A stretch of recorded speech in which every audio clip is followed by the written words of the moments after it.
Ratusan siswa-siswi baru yang telah lulus tes masuk ke SMK Negeri 1 Sekayu mengikuti masa pengenalan lingkungan sekolah atau MPLS. Siswa ini diperkenalkan berbagai macam kegiatan di lingkungan sekolah tersebut, seperti kegiatan ekskul, pengenalan jurusan, dan juga diperkenalkan kegiatan fisik seperti diksar dan lain-lain. Tampak wajah-wajah ceria dan kebersamaan para siswa baru ini mengikuti kegiatan demi kegiatan dengan antusias.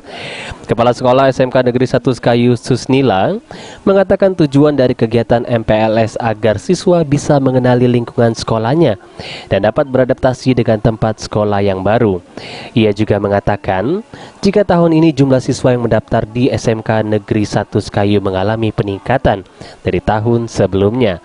Terdapat pendaftar di SMK Negeri 1 Sekayu mencapai 491 pendaftar, sedang yang diterima hanya 360 siswa. Dan ini merupakan sebuah kebanggaan bagi sekolah dengan animo masyarakat yang tinggi ingin menyekolahkan anaknya di SMK Negeri 1 Sekayu. Masa pengenalan lingkungan sekolah di SMK 1 Sekayu ini sudah.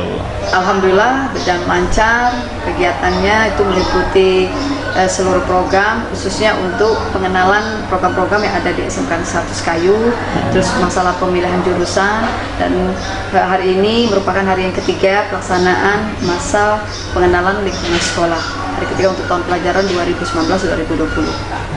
Berapa siswa yang ikut? Siswa yang ikut kurang lebih 360. Orientasi sekolah ini? Harapan kami semoga siswa mengenal apa itu SMK dan mempersiapkan diri bagaimana nanti mereka menempuh pendidikan selama 3 tahun di sini.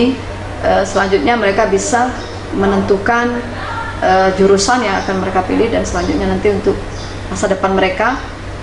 Tentunya SMK ini tujuannya adalah untuk bekerja. Ruzi Iskandar, PAL TV.